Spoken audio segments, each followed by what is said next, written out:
তুই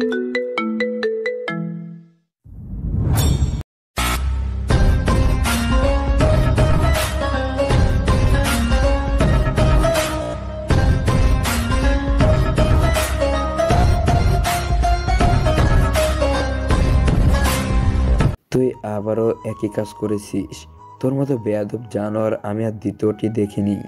তোকে বলেছিলাম ঝামেলা হবে, অথচ তুই নিজেই ঝামেলা করে এসেছিস। আর কত তোর জন্য আমায় কথা শুনতে হবে? মারামারিতে তোর নামে প্রশংসা শুনলাম। বাবা হয়ে আমরা আর কি করা উচিত? গর্ব করা? সবাই বলবে ইমামের ছেলে, অথচ সে একটা অ্যানিমেল হয়েছে। পশু হয়েছিস কেন তুই? তুই কি শান্তি দিতে পারিস না?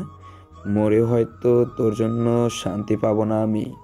ফারজুক সাহেব কথাগুলো বলেই আগে নীলয়ের গালে ঠাস ঠাস করে দুটো চড় দিয়েছিল। নীলয় চড় খেয়ে চুপচাপ দাঁড়িয়ে থাকে। চড়ের জন্য নীলয়ের খারাপ লাগে না, খারাপ লাগে তার বাবার বলা কথাগুলো শুনে। ফারজুক সাহেব থামে না, আবার বলে, তোর জন্য আমার থানার পুলিশ দৌড়াতে হবে। যদি পুলিশ আসে তাহলে আমি কি বলবো? গান কোথায় পেয়েছিস? এত ভায়োলেন্স কোথায় দেখিয়েছিস মাদ্রাসার ভেতরের? ওটা কি তোর বাপের সম্পত্তি ছিল? চিন্তা করবেন না, থানা পুলিশ আপনার করা লাগবে না, পুলিশ আসবে না। কেন আসবে না পুলিশ? বল, রাইফেল কোথায় পেয়েছিস? এত দুঃসাহস কোথা থেকে আসছে তোর? নীলয় চুপচাপ দাঁড়িয়ে থাকে। নিলয়ের ঘটনা গ্রামের সব দিকে ছড়িয়ে পড়ে। নিলয় তার বোনের জন্য যা করেছে তা সবাই জেনে বাহবা দিলেও অনেকে তার বাবার কাছে নিলয়কে নিয়ে অনেক কথা শোনাতে থাকে। নিলয় কোনো কথা বলছে না। হেনা এসে বলে, নিলয়, কথা বলছিস না কেন? রাতে যে ছেলের জন্য অপেক্ষা করছিলি সে এসে তোকে গান দিয়ে গিয়েছিল, তাই না? কিন্তু সে কেন তোকে দিয়ে যাবে? কে তুই? এভাবে চললে আজকে থেকে তুই নীলার সাথেও কথা বলবি না, নীলাকে তোর সাথেও রাখবি না। মা, ওরা আমার বোনকে বাজে কথা বলছিল। ক্লাসে ঢুকে ওদের হাত ধরে চুমু খেয়েছে, আমার কাছে প্রমাণও আছে। এসব কিছু আমি ভাই হয়ে কিভাবে সহ্য করব? বোন যতই খারাপ হোক, একটা ভাইয়ের সামনে তার বোনকে নিয়ে বাজে কথা কোনো ভাই শুনতে পারবে না। আমি পারিনি মা, আমি তো বলেছি তোমাদের কোনো সমস্যা হবে না। আর বাবা, আপনি না ইমাম, আপনার উচিত সমালোচনার দিকে না তাকিয়ে নিজের মতো থাকা। আপনি আগে দেখুন আমার জন্য আপনার কোনো সমস্যা হচ্ছে কিনা। আমি আলেমের ঘরে জালেম তৈরি হইনি বাবা, জালেমদেরকে মারতে গিয়েছিলাম। এটা গ্রাম না হলে যদি আমার এরিয়া হতো, কসম ওদের জানাজার জন্য তোমাকে ডাকতে আসতো। নিলয় কথাগুলো বলেই বাড়ি থেকে বের হয়ে যায়। ঘটনা বিরাট হলেও নিলয়ের বাবার কাছে কোনো বাজে খবর আসেনি। না কোনো থানা থেকে পুলিশ এসেছে বাড়িতে, আর না কোনো ব্যক্তি এসে হুমকি দিয়ে গেছে। তবুও ফারজুক সাহেব লোকের কথা চিন্তা করছে, পরিবারের মান সম্মান চিন্তা করছে। ইমামের ছেলে হয়ে সে এতটা ডেঞ্জারাস অমানসিক কাজ কিভাবে করে? আলেমের ঘরে জালেম তো না নিলয়, তবু ফারজুকের এত ভয় কিসের? দুর্জয়রা এখন কিছুটা সুস্থ। হারুন আর পুলিশেরা ওদের পাশে আছে। খবরটা হারুন নিজেই এমপির কানে দিয়েছে। কিন্তু যখন শোনে নিলয় নামের কেউ করেছে, তখনই এমপি ঘটনা যেন বাহিরে না যায় সেটার নির্দেশও দিয়ে দিয়েছে। কিন্তু কি আছে নিলয়ের ভিতরে? এই নিলয়কে হারুন নিজেই ছেড়ে দেখে ছাড়বে। এমপিও কেন ভয় পাচ্ছে তাকে? দুর্জয়কে তন্ময় প্রশ্ন করল, মেয়েদের টিজ করে বেরিয়েছো? তোমার নামে থানাতে আরও আগে কমপ্লেন এসেছিল, কিন্তু তুমি চেয়ারম্যানের ছেলে বলে কিছু বলেনি। আমি জানতাম না তুমি নিলয়ের বোনকে টার্গেট করবে। সে এখন অমানুষ হয়ে গেছে। আগের নিলয়ের সাথে এবারে নিলয়ের তফাৎ অনেক আলাদা। সে এতটা সাহস দেখাচ্ছে কীভাবে? ওর বাবার সাথে এই বিষয়টা নিয়ে কথা বলতে হবে। কিন্তু যদি নিলয় জানতে পারে ওর বাবার কাছে আমরা কথা লাগিয়েছি, তবে সে মনে হয় না আর আমাদের বাঁচতে দেবে। এমপি নিলয়কে নিয়ে কেন কথা বলতে চায় না? শালাকে মাসে মাসে ড্রাগস বিজনেসের টাকা দেয়, সেটাও যেন ভুলে গেছে। আপনার না ম্যাজিস্ট্রেট বন্ধু আছে, আর উপরে জেলা ডিআইজিকেও তো টাকা দেন। ওদের বলেন শালাকে বাড়ি থেকে যেন তুলে নিয়ে যায়, ওর বাড়ির সব কয়টাকে যেন বুঝিয়ে আসে আপনি কি জিনিস। সেটাই করতে হবে। তুই জয় আর বাইরে যাস না, বাতাসে এখন অনেক গরম। আমি আর কখনো কোনো স্কুল কলেজ কিংবা রাস্তাঘাটের কোনো মেয়ের সামনেও যাব না। আমি দেখেছি ওই নিলয়ের চোখে মুখে কোনো মায়া দয়া নেই। এবার ছেড়ে দিয়েছে শুধু তোমাকে বোঝানোর জন্য, কিন্তু এর পরের বার আমাকে সেপেলে মেরেই ফেলবে। আমি আজ থেকে মেয়ে দেখলেই সালাম দেব। হারুন আর তন্ময় তুর্জয়ের দিকে তাকিয়ে থাকে। তুর্জয় ভয় পেয়েছে। হারুন বাহিরে আসে, ফোন বের করে, ম্যাজিস্ট্রেটকে কল দেয় সে। কিছু সময় বাজার পর ম্যাজিস্ট্রেট ফোন রিসিভ করলো। হ্যালো বন্ধু, আমি হারুন বলছি, চেয়ারম্যান। আরে বন্ধু, বুঝেছি তো, হঠাৎ সময় এ অসময় কল কি হয়েছে? আর রলিস না, নিলয় নামে একটা ছেলে আমাকে ছেলেকে মেরে হাসপাতালে পাঠিয়েছে। পুলিশ দিয়েও কাজ হচ্ছে না, শালা খুব হারামি। কি নাম বললি? নিলয়? মানে নিলয় স্যার? সুঠাম দেহ, চুল ছোট, মুখে কোনো দাড়ি নেই এমন? হ্যাঁ, চিনিস তুই? ফোন রাখ, এ বিষয়ে আর কল দিবি না। তোর ছেলে নিশ্চয় কিছু করেছে, না হলে উনি কখনো তোর ছেলেকে কিছু বলতো না। উনি একটা পিঁপড়েকেও মারেন না। তার মনে তোর ছেলে অবশ্যই ভালো না। আমি আমার চাকরি হারাতে চাই না। আর বেশি ভেবে তুই সময় নষ্ট করিস না। তোর ছেলে বেঁচে থাকলে আপাতত কাহিনী এখানেই শেষ কর। তোর ছেলে আর চেয়ারম্যান এসব নিয়েই থাকে এখন, বেশি দূরে যাস না। ফোন দিবি না আর এসব কোনো বিষয় নেই। বেঁচে থাকলে আবার দেখা হবে। ম্যাজিস্ট্রেটের কথা শুনে হারুন হাঁ হয়ে যায়। মুখের উপর ঠাস করে ফোনটা কেটে দিয়েছে সে। হারুন অবাক হয়, নিলয় আসলে কে? সরকারি সব লোক নিলয়কে খুব ভালো করেই জানে। সে কি এমন করেছে যার জন্য তাকে সবাই ভয় পায়? তার এত পাওয়ার কেন? নিশ্চয়ই জেলা ডিআইজি ওরে চিনে না। হারুন ভাবতে ভাবতে শরীফকে কল দেয়। শরীফ রিসিভ করে। হ্যালো স্যার, ভালো আছেন? আরে হারুন, তুমি হঠাৎ ফোন করলে যে? মাল ঠিকঠাক আছে? এসব কিছু ঠিক থাকলেও আমি ঠিক নেই। কেন, তোমার আবার কি হলো? কোনো সমস্যা? হ্যাঁ, অনেক বড় সমস্যাতে পড়েছি। আমার ছেলেকে একজন সাধারণ ইমামের ছেলে এসে অনেক মেরেছে। অস্ত্র নিয়ে মাদ্রাসার ভিতরে গিয়ে আমাকে ছেলেকে মেরে আহত করেছে। কোনো পুলিশ কিছু করতে পারছে না।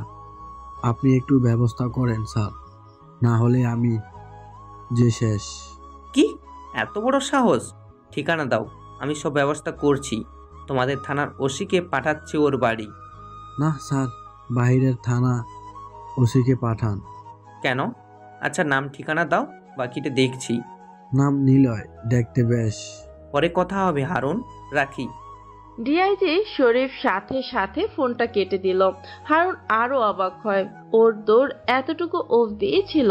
হারুন ভেবেছিল এমপি ম্যাজিস্ট্রেটই যেন নিলয়কে জানে, বাকি কাজ শরীফকে দিয়ে করিয়ে ফেলতে পারবে। কিন্তু হারুন ভুল। হারুন বুঝে গিয়েছে নিলয় কোনো সাধারণ কেউ না, তার সাথে বন্ধুত্ব করেই চলতে হবে। শরীফ তার নাম শুনেই ফোনটা কেটে দিল। হারুন তার ছেলের এই অবস্থাকে মেনে নিয়েছে। তন্ময় বলে, কোনো কাজ হলো? না, সবাই নিলয়ের নাম শুনতে ফোন কেটে দিয়েছে। বুঝতেই পারছি না নিলয় আসলে কে। সে কে এমন করে যে সবাই তাকে ভয় পেয়ে চলে? তার যে স্বভাব তাতে করে ওর সামনে কেন অন্যায় করলে সেটার বিরাট শাস্তি পেতে হবে আমাদের। নিলয়কে এড়িয়ে চলো, তবে খোঁজ নাও। আমি ওর বাড়িতে যাব, নিলয়ের সাথে কথা বলবো, দেখি ওর সাথে বন্ধুত্ব করে কিছু জানা যায় কিনা। হারুন আর কিছু বলে না, তন্ময়ও আর কিছু বলে না। তন্ময় চেয়ারম্যান এমপির ক্ষমতাতে চলতো, অথচ তারা সবাই নিলয় নামক একজনের কাছে দুর্বল। বড়রা যদি দুর্বল হয় তাহলে এরা ছোট হয়ে আর কি বা করতে পারবে? নীলা আর ফাহি হেঁটে হেঁটে মাদ্রাসাতে যাচ্ছে। রাস্তার দোকানপাটে কতগুলো ছেলে দাঁড়িয়ে আছে। নীলারা ভয় পায়, কারণ এই অবধি এই রাস্তা দিয়ে যতগুলো মেয়ে আসা যাওয়া করেছে সবাইকে এইসব ছেলেরা নানা ইঙ্গিতে নানা কথাতে টিচ করেছে। মেয়েগুলো সবসময় বেশ অস্বস্তিতে পড়েছে, তবু ওরা দুজন সাহস করে এগিয়ে যায় সামনের দিকে।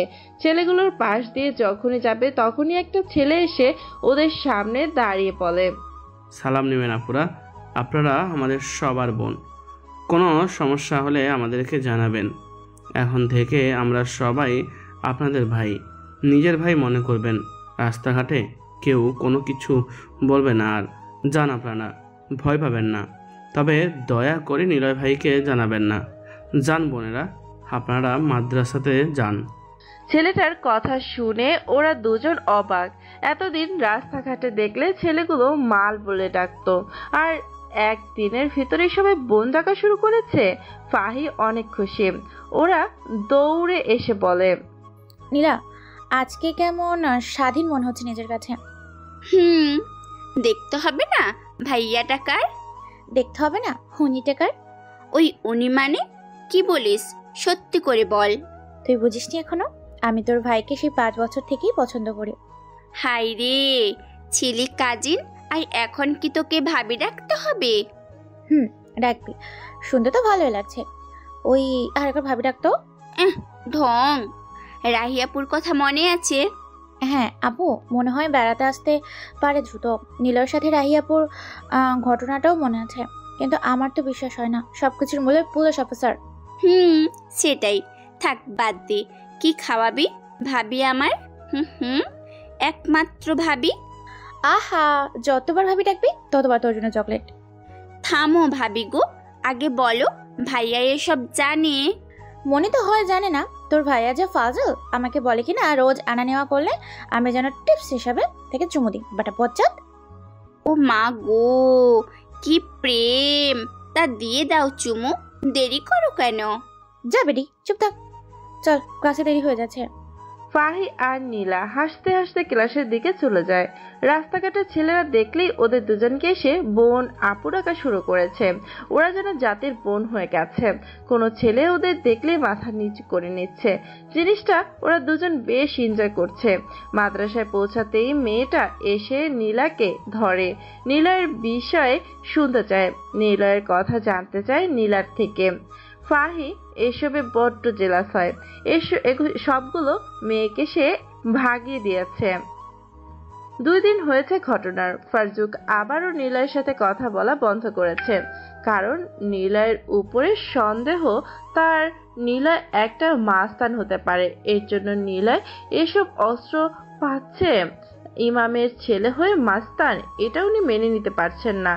কিন্তু নীলয় কি আসলেই মাস্তান নাকি অন্য কিছু? ফারজুক বাড়ি থেকে বের হবে এমন সময় কতগুলো বাইক এসে বাড়ির সামনে দাঁড়ালো। বাইকের হর্ন আর ধুলো ওড়ার কারণে চারপাশ যেন কাঁপছে। ফারজুকের বুক কেঁপে ওঠে, না জানি আবার কোনো ঝামেলা হতে যাচ্ছে কিনা। হেনা বেগম নীলা এসে ফারজুকের পেছনে দাঁড়ায়। ভয় পাচ্ছে ওরা। বাইক থেকে নামলো চেয়ারম্যান হারুন।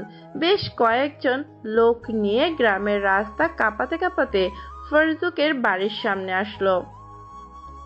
বাইক থেকে নেমে সোজা বাড়ির ভেতরে প্রবেশ করে। চেয়ারম্যানকে দেখে ফারজুকরা ঘাবড়ে যায়, তবে বাড়ির সামনে এসেছে, অতিথি আপ্যায়ন তো করতে হবে। হেনা আর নীলা মাথায় কাপড় দিয়ে 4টে চেয়ার আনে। চেয়ারম্যান, ফারজুক আরো কয়েকজন গণ্যমান্য লোক বসলো সেখানে। ফারজুক কিছুটা ইতস্তত কণ্ঠে বলল, চেয়ারম্যান সাহেব, আপনি এখানে? কি হয়েছে? ইমাম সাহেব, আপনার ছেলে কোথায়? আমার ছেলে তো বাড়িতেই ছিল, কিন্তু সে কি করেছে জানেন? কি করছে? হ্যাঁ মানে শুনেছি, আপনার ছেলেকে সে মারে হাসপাতালে পাঠিয়েছে। আমি আসলে জানতাম না নিলয় এমন করবে। আমি ওকে কখনোই এমন শিক্ষা দিইনি। সে বেয়ারা ছিল জানতাম, কিন্তু কারোর সাথে কখনো মারামারি করেনি। কিন্তু হঠাৎ কেন এমন করলো? আসলে ওর বোনকে নিলয় অনেক ভালোবাসে। সবসময় নিলয় তার বোনকে আগলে রেখেছে। আচ্ছা, আপনি কেন? নিলয়কে ডাকুন। নিলয়? নিলয় রুম থেকে বাইরে আসলো। চেয়ারম্যান আর তার লোকদের দেখে নিলয় এগিয়ে আসে। ফারজুকের সামনে এসে দাঁড়ায় নিলয়। হারুন প্রথমবার নিলয়কে দেখছে। নিলয়কে দেখে হারুন বলে, আপনাকে অনেক ধন্যবাদ। ছেলেকে আমি ঠিকভাবে শিক্ষা দিতে পারিনি। ও যে এমন মেয়েদের সাথে বাজে কাজ করত আমি কখনোই জানতাম না। আমার পার্টি অফিস এমপি সাহেব বাজার থেকে সরাতে বলেছে। আমার ছেলেকে মারছ, ভালো করেছ। এখন সে বুঝতে পেরেছে সে যা করতো তা ভুল। ফারজুক সাহেব, আপনার ছেলে যেন প্রতিটা ঘরে হয়, তাহলে কেউ কখনো কোনো মেয়েকে বিরক্ত করবে না। আপনার গর্ব করা উচিত। আপনি কি এসবের জন্য এখানে এসেছেন? হ্যাঁ নিলয়, আর আপনার সাথে কথা বলতে এসেছিলাম। আর নিলয়কে নিয়ে যেতে এসছে। মানে যদি সে আমার সাথে গিয়ে চা নাস্তা করতো বেশ খুশি হতাম। নিলয় চলো না, এক কাপ চা খাবো আপনার সাথে। কিন্তু ওর কাজ আছে। না, কোনো কাজ নেই, চলুন চেয়ারম্যান সাহেব। নিলয় চেয়ারম্যানের সাথে বেরিয়ে যায় বাড়ি থেকে। ফারজুক হেনা চিন্তায় পড়ে যায়, কারণ ফারজুক ভয় পাচ্ছে চেয়ারম্যান ভালো কথা বলে নিলয়কে ভুলে নিয়ে যে আবার নিলয়কে মেরে ফেলে কিনা। হেনার হাত পা কাঁপছে। ফারজুককে বলে, তোমার ছেলে আজ মনে হয় শেষ। চেয়ারম্যান ভালো কথা বলে সে তোমার ছেলেকে নিয়ে গেছে। আমি জানি চেয়ারম্যান তাকে মেরে ফেলবে। কথাগুলো বলতেই হেনা কেঁদে ফেললেন। ফারজুকও ভয় পায়, এমনটা হওয়া স্বাভাবিক, কিন্তু এখন ফারজুকে কোনো কিছুই করার নেই। নিলয় নিজ থেকে চলে গেছে চেয়ারম্যানের সাথে। অপেক্ষার প্রহর গুনে ওরা সবাই, হয়তো খবর আসবে নিলয় লাশ হয়ে নদীর পানিতে ভাসছে। নিলয় হারুনের বাইকের পেছনে বসলো, মাঝখানে হারুন। ওরা নিলয়কে নিয়ে হারুনের মাছের ঘেরে আসলো। জায়গাটা বেশ শুনশান। নিলয়কে নামতে বলে সে, তারপর ওদের লোকদের চলে যেতে বলে হারুন। লোকেদের চলে যেতে বলে হারুন, লোকেরা চলে যায় দূরে। হারুন পুকুর পাড়ে বসে, নিলয়কে বসতে বলে। নিলয়ও বসে। হারুন পকেট থেকে সিগারেট বের করে নিলয়ের দিকে বাড়লো। নিলয় মুচকি হেসে না করে দেয়। চেয়ারম্যান সাহেব, আমি সিগারেট খাই না। বাহ, ভালো ছেলে, কিন্তু এটা মাথায় আসে না বয়সটা আমার থেকে প্রায় অর্ধেক। আমি মনে তো তোমার থেকে 15 বছরের বড় হবই। আমি চেয়ারম্যান। আমি 10 বছর ধরে আমার সাথে নির্বাচনে প্রতিপক্ষ হয়ে কেউ দাঁড়ায় না। এটাকে কি বলে জানো? ক্ষমতা। ক্ষমতা হলো আসল কথা। হারুন সাহেব, ক্ষমতা চিরস্থায়ী নয়। ক্ষমতা নিয়ে বড়াই যে করে কোনো একজনের দ্বারা, আল্লাহ সেই ক্ষমতাকে কেড়ে নেয়। আর আপনি চেয়ারম্যান হয়েছেন আপনার বিপক্ষ প্রার্থীকে মেরে ফেলে। এরপর যতজন আপনার প্রতিপক্ষ হয়ে দাঁড়িয়েছে তাদের সবাইকে আপনি মেরে এই পুকুরের ভিতরে ফেলে রেখেছেন। আপনার এত ক্ষমতা, এত টাকা আসে কেবল চেয়ারম্যানই আর মাছের বিজনেসে নয়। আপনার তো ড্রাগস বিজনেস আছে, সেখান থেকেই তো টাকা আসে আপনার। আর আপনার এই business partner Tanmoy police officer আছে, সাথে আছে ডিআইজি শরীফও, তাই না হারুন সাহেব? নিলয়ের কথা শুনে হারুন উচ্চ স্বরে হাসতে থাকে, কারণ এই প্রথমবার কেউ তার বিষয়ে সব কিছু জানে। এত গোপন খবর তার বাড়ির মানুষ জানে না। হারুন হাসতে হাসতে বলে, হা হা হা, তুমি তো দেখি সবই জানো, তবু কিছু করনি। যাক, ভালো। আমি কিছু করি না, সব করে আল্লাহ। তিনিই সময় মতো আপনাকে ধ্বংস করে দেবেন। বলতে পারেন সেই ধ্বংস শুরু হয়েছে আপনার ছেলের দ্বারা। আপনার ছেলেকে প্রথম দিন বুঝিয়েছিলাম, সে আপনার পাওয়ার দেখিয়েছিল। আমার ভালো লাগে না কেউ অন্যের পাওয়ার দেখাক। আমার অমুক ভাই আছে, অমুক বাবা আছে, অমুক নেতা আছে, এসব কথা শুনতে ভালো লাগে না। আপনার ছেলেকে তবুও ঘটনার দিন বুঝিয়েছি, শোনেনি। শাস্তিটা ওর প্রাপ্য ছিল, সে ওটা পেয়েছে। এখন কেন আমাকে নিয়ে এসেছেন এখানে? তুমি আসলে কে? তোমাকে নিয়ে আমি সেখানে ফোন করি, তোমার নাম শুনে ফোন কেটে দেয়। আমাকে নোটিশ দেয় যেন তোমার টপকি নিয়ে আর না ঘাটি। কিন্তু কেন? তুমি কি এমন করো যেটার জন্য সরকারি অফিসারও ভয় পায়? বাড়িতে সবাই চিন্তা করছে নিলয়ের নাম্বারটাও কারো কাছে নেই। নিলয় যদি মার্ডার হয় তাহলে পুলিশের কাছে গেলেও লাভ হবে না, কারণ তন্ময় অমানুষ। কিভাবে নিলয়কে খুঁজবে? কিভাবে নিলয়ের কিছু হলে তারা সঠিক বিচার পাবে? কিছুই মাথায় আসছে না। ফাহি নীলা দাঁড়িয়ে আছে।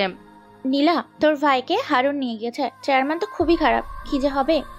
আমিও বুঝতে পারছি না কি হবে। ভাইয়ার আসার পর কিছু একটা ঝামেলা যেন হয়েই যাচ্ছে। বাবা থানায় গেল, তন্ময় মারলো বাবাকে। কিছু সময় পর সেই এসে নিজেই তন্ময় মাপ চেয়ে গেছে। তন্ময়ের চেহারা দেখেছিলি? তন্ময়ের গালেও চরের দাগ ছিল। এরপর আমাদের ঘটনাটাই দেখ। ভাইয়া জানলো আমাদের কেউ না কেউ বিরক্ত করে। ভাবছিলাম ভাইয়া হয়তো বুঝিয়ে ঠিক করে দেবে, কিন্তু দেখ মাদ্রাসার ভেতরে অস্ত্র হাতে নিয়ে দুর্জয়ীদের মারলো। ভাইয়ার চোখে মুখে হিংস্রতার ছাপ ছিল। যদি মাদ্রাসা না হতো হয়তো ওদের মেরেই ফেলতো। তো উনি যা করেছে সেটা তো সঠিক, তাই না? হ্যাঁ, সেটা ঠিক, কিন্তু যদি ভাইয়ার কিছু হয়? ভাইয়া যখন বাড়ি ছেড়ে চলে যায় তখন মা কোনো রাতই ঘুমায়নি। তিনি প্রতি রাতেই ভাইয়ার জন্য কেঁদেছে, বাবাও কেঁদেছে, আমিও কেঁদেছি, কিন্তু তখন বিষয়টা ছিল একরকম। এবার তো অন্য। ভাইয়া ফিরে এসেছে, এখন যদি মরে যায়? বাজে কথা বলিস না তো। নিলয়, নিলয় তাকা ওইদিকে। ফাহিদ থামলো। সুপারি গাছের ডালের বেড়া ফাঁকা করে নিলয় বাড়িতে প্রবেশ করে। হাতে চানাচুরের প্যাকেট, সেটা খেতে খেতে ভেতরে আসলো। হেনা নিলয়কে দেখে দৌড়ে গিয়ে জড়িয়ে ধরে। ফারজুক সাহেব পায়চারি বাদ দিয়ে ধপ করে বারান্দায় উপরে বসে পড়ে। নীলা দৌড়ে আসে তার ভাইয়ের কাছে। হেনা বলে, তুই ঠিক আছিস? হ্যাঁ ঠিক আছি। আমার আবার কি হবে? হারুন তোকে কিছু করেনি? ও মা, তুমি কি চাইছিলা কিছু করুক? হয়েছে, চুপ থাক, ভেতরে আয়। কিরে তোরা কাঁদছিলি নাকি? হ্যাঁ। ফাহিও কেঁদেছে নাকি? হুম। ওরে বাপরে, কি ভালোবাসা! সরো ফাজিল। নিলয়কে নিয়ে ভেতরে আসলো ওরা। নিলয় কিছু সময় পর ফাহির কাছে আসে। ফাহির মাথায় কাপড়, মুখটা আরো ওড়না দিয়ে ঢেকে নেয়। নিলয় ফাহিকে বলে, শুনলাম তুমি নাকি কাঁদছিলে, কেন? ওই কখন? ও আচ্ছা, একটা হেল্প করবা? কি হেল্প? আসার সময় সামনের পাড়াতে একটা মেয়েকে দেখলাম, দেখতে অনেক সুন্দরী। মেয়েটার বাড়ির সামনে একটা বড় তেঁতুল গাছ আছে। মেয়েটাকে খোঁজ এনে দিবা আর তাকে পটিয়ে দিবা, ওকে? কি? তুমি তারিনের কথা বলছো? আমাকে তুমি করে বললা, যাক শুনতে ভালো লাগছে। তাহলে মেয়েটার নাম তারিন? ও মনে পড়ছে, আমাদের সাথে সেও আগে মাঝে মাঝে ঘুরতে যেতে চাইতো। যাক ভালো, পটাতে সহজ হবে। তোমার মরাই ভালো ছিল, শয়তান ছেলে। যাও, আমার সামনে আসবে না। তারিনকে এনে দিব, নিয়ে শুয়ে থেকো। আর না আনতে পারলে তুমি আসিও। তোমার নিয়ে একটু চুপ বেয়াদব, সরেন তো সামনে থেকে। ফাহি রেগে বাড়ি থেকে বের হয়ে যায়। নীলা হাসতে থাকে। নীলা এসব ভালো মতোই লক্ষ্য করে। এরপর নীলয় শিহাবদের বাড়িতে এসেছে। আজকে শিহাবের বিয়েটা রাতেই হবে। নীলয় সারাদিন শিহাবদের বাড়িতে। এখন সন্ধ্যার কাছাকাছি সময়। নীলয় পাঞ্জাবি পরে রুমের বাহিরে আসলো। শিহাবদের বাড়িতে যাবে। নীলাও যাওয়া নিষেধ, কারণ ফারজুক সাহেব বারণ করে দিয়েছেন যেন নীলয়ের সাথে নীলা না যায়। ফারজুকের ধারণা নীলা যদি সেখানে যায় নিলয়ের সাথে, তাহলে খারাপ কিছু ঘটবেই, কারণ ওটা বিয়ে বাড়িতে অনেক কিছুই হবে। তাই নিলয়ের সাথে নীলাকে পাঠাবেন না, কিন্তু ফাহি যাবে নিলয়ের সাথে। নীলাই এটার ব্যবস্থা করেছে। নীলয় বাড়ি থেকে বের হলো। হঠাৎ কে যেন ওর পেছনে এসে দাঁড়িয়ে আছে। নীলয় ঘুরে তাকায়। স্টাইলিশ অ্যাশ কালারের বোরকা পরে ফাহি দাঁড়িয়ে আছে। আজকে মুখটা দেখা যাচ্ছে ওর। ফাহির দিকে হা করে তাকিয়ে থাকে নীলয়। ফাহি বলে, কি দেখেন? হ্যাঁ না কিছু না, চলো যাই। নিলয়, ফাহি কিন্তু তোর দায়িত্বে যাচ্ছে, সাবধানে রাখবি, ঝামেলা করবি না কোনো। চিন্তা করো না, সে তো আমার বোন না। তাহলে কি? তোর মাথা। ফাহি আর নিলয় একসাথে শিহাবদের বাড়িতে আসে। বরযাত্রী যাবে ওরা। গাড়ির কাছে আসলো সবাই। নিলয় যাবে শিহাবের গাড়িতে। এমন সময় তারিন মেয়েটা আসলো। নিলয় ওর দিকে তাকিয়ে আছে। তারিন শাড়ি পরেছে। নিলয় সেদিকে তাকিয়ে আছে। এটা ফাহি টের পায়। ফাহি দ্রুত নিলয়ের কাছে আসলো। নিলয়ের পাশে দাঁড়িয়ে বলে, তারিনের দিকে তাকিয়ে কি দেখেন? হ্যাঁ, মেয়েটাকে দেখতে অনেক সুন্দর লাগছে। যাও তো আমার হয়ে কথা বলো। মেয়েটা বয়ফ্রেন্ড আছে। কতবার ওরা ঘুরতে যায়, এখানে ওখানে ডেট করে বেড়ায়। ভালো না মেয়েটা, সব ছেলেদের সাথে খাতের। দেখছো না ছেলেরা গিয়ে কথা বলছে ওর সাথে? তাতে কি, আমার তো তাকে ভালো লেগেছে। এই আপনি কি পাগল? কথা বুঝেন না? কে নিজের খারাপ চায়? এদিকে আমি কখনো কোনো ছেলের সাথে ঠিকমতো কথা বলি না, অথচ আমাকে পাত্তা দেয় না কেউ। থাকেন আপনি, সব ঢং দেখার সময় নেই। ফাহিদ চলে যায় সেখান থেকে। নিলয় গিয়ে শিহাবের গাড়িতে বসলো। 6টা গাড়ি, 3 গ্রাম পরে বিয়েটা হচ্ছে। ঘন্টা খানিকের ভেতরে সবাই বিয়ে বাড়িতে চলে আসে। নিলয় গাড়ি থেকে নামে। বাড়ির ভেতরে আসলো সে। হঠাৎ পেছন থেকে একটা মেয়ে নিলয়কে ডাক দেয়। নিলয় ঘুরে তাকাতে দেখতে পায় তারিন দাঁড়িয়ে আছে। তারিনকে দেখেই নিলয় মুচকি হাসলো। তারিন এগিয়ে আসে নিলয়ের দিকে। আপনি নিলয় ভাইয়া না? আমাকে চিনছেন? আমি তারিন। চিনতে পেরেছি। তুমি অনেক বড় হয়ে গেছো, সাথে সুন্দরীও। কি যে বলেন না। ওই নিলয়, এদিকে শোনো। আমার হাতে ধরো তো, আমি ভিড়ের ভিতর চিপকে যাচ্ছি। নিলয় ঘুরে তাকায়। ফাহি হাত বাড়িয়ে নিলয়ের দিকে তাকিয়ে কথাটা বলল। নিলয় অবাক হয়। এই ফাহি মেয়েটা তো দেখি বদজাত খুব। তারিনের সাথে কথা বলছে দেখে নিলয়কে ফাহি এভাবেই ডাকে। তারিন নিলয়কে বলে, ওটা ফাহি না? বিয়েতে ওকে বোরখা পরে আসে, আপনার গার্লফ্রেন্ড নাকি? নিলয় বেশি কথা না বলে দ্রুত ফাহির কাছ থেকে চলে যায়। ফাহি হাত ধরে নিলয় সেখান থেকে দূরে আসে। ফাহি টেরা চোখে তাকায় নিলয়ের দিকে। নিলয় বলে, কি সমস্যা? মেয়েটা নিচ থেকে কথা বলছিল, দিলা তো সব বাস দিয়ে। আমি কি করলাম? কি করলা না আবার? সে জিজ্ঞাসা করে তুমি আমার গার্লফ্রেন্ড কিনা। তো আমি কি করব? ফাজিল কোথাকার। চুপ। যদি দেখেছি ওর সাথে কথা বলতে আপনার খবর আছে। নিলয় আর কিছু বলল না। এভাবেই বেশ কিছু সময় চলে যায়। ফাহি সব সময় নিলয়ের সাথে সাথেই থেকেছে। তারিন অবশ্য কয়েকবার ডেকেছে নিলয়কে, কিন্তু ফাহি গেছে তার কাছে। নিলয় তো এটাই চেয়েছিল, ফাহি তাকে ভালোবাসে কিনা নিলয় এটা দেখার জন্যই এমন করেছে। রাত 11টার দিকে বিয়ের কাজ সম্পন্ন হয়ে যায়। সবাই গাড়িতে উঠে বসলো। এবার ফাহির সাথে নিলয় বসেছে। সবাই এক গাড়িতে আছে। ফাহির বেশ ঘুম পাচ্ছে। সে নিলয়ের কাঁধে মাথা রাখে। নিলয় ফাহির দিকে তাকায়। মেয়েটাকে বোরকাতে বেশি সুন্দর লাগে। নিলয় এক হাত দিয়ে ফাহির মাথা ধরে রাখে, যেন কাঁধ থেকে না সরে যায়। ফাহি সেটা বুঝতে পেরে নিলয়ের হাতের ফাঁক দিয়ে নিলয়ের হাত জড়িয়ে ধরে। নিলয় ফিসফিস করে বলে, এসব কি হচ্ছে? সবাই যদি দেখে কি ভাববে? কেউ দেখবে না, সবাই ক্লান্ত এখন, আর গাড়ির ভিতর অন্ধকার। তো মানুষের কি চোখ নেই? অন্ধকারে দেখবে না কিছু? দেখবে না। সত্যি দেখবে না তো? আরে না, দেখবে না। আর দেখলে দেখো, বলবো আমাদের বিয়ে ঠিকঠাক। ফাহি কথাটা শেষ করতেই নিলয় ফাহির গালে চুমো দেয়। ফাহি অবাক হয়ে নিলয়ের দিকে তাকিয়ে থাকে। সে কেঁপে ওঠে, আরো শক্ত করে নিলয়কে জড়িয়ে ধরে। নিলয় আর ফাহির দিকে তাকায় না। ফাহিও নিলয়ের গালে চুমু দেয়। দুজনে মুচকি হাসছে। তলে তলে এদের মনে এটাই ছিল। শিহাবদের বাড়িতে আসলো গাড়ি। জোরে মিউজিক বাজছে। সবাই গাড়ি থেকে নামলো। নিলয় আর ফাহি শিহাবের সাথে দেখা করে বাড়ির দিকে রওনা দেয়। 10 মিনিট হাঁটতে হবে। নিলয় হাঁটছে। মাটির রাস্তায় রাত 12টার সময় কেউ নেই। ফাহি দৌড়ে এসে নিলয়ের হাত ধরলো। নিলয় বলে, কি হয়েছে? আস্তে হাঁটো না, এত জোরে হাঁটো কেন? মানুষজন দেখলে কি মনে করবে? হাত ছাড়ো। আমাকে দেখে রাখতে বলেছিল বড় মা। হ্যাঁ দেখেছি তো, চুপচাপ বাড়িতে চলো এখন। নিলয় আর ফাহি কথা বলতে বলতে বাড়ির কাছে আসে। দুজনে বাড়ির সামনে থেকে কিছুটা দূরে দাঁড়িয়ে ফাহি নিলয় হাত ধরে রেখেছে। নিলয় বলে, আমাদের বিষয় এখন কাউকে কিছু বলার দরকার নেই। আচ্ছা, বলবো না। চলো বাড়িতে। নিলয় পুরো কথাটা শেষ করতে পারে না। এমন সময় জোরে একটা ব্লাস্ট হয়। নিলয় আর ফাহি ছিটকে পড়ে দূরে। ফাহি তখনও নিলয়ের হাত ধরে আছে। ফাহির সারা গায়ে কালো ধোঁয়া এসে লাগে। নিলয়ের চোখে মুখেও একই অবস্থা। দূরে ছিটকে পড়াতে দুজনের মাথায় কিছুটা ফাটছে। নিলয় উঠে বসে ফাহিকে বলে, ঠিক আছো তুমি? নিলয় ওইদিকে। ফাহি হাত উঁচু করে সামনের দিকে তাকাতে বলে। ওরা দুজন দেখে ওদের দুইটা বাড়ি আর নেই।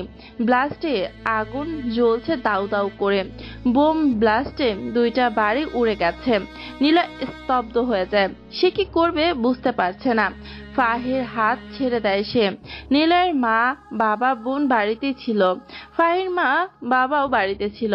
তার মানে বোম ব্লাস্টে দুই পরিবারের নিলয় আর ফাহি বাদে সবাই মরে গেছে। নিলয় ফাহির হাত ছেড়ে দিয়ে বাড়ির দিকে এগিয়ে যেতে থাকে। হঠাৎ কতগুলো হাত নিলয়কে পেছন থেকে টেনে ধরে। শিয়াব দৌড়ে এসেছে।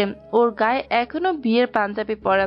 নিলয়কে ওরা সবাই শক্ত করে ধরে। নিলয় বলে, নীলা, মা বাবা ছাড়ো আমাকে, ছাড়ো আমাকে। নিলয়, ভিতরে আগুন যাস না। যেভাবে ব্লাস্ট হয়েছে বাড়ির ভিতরে থাকা সবাই এতক্ষণে হয়তো।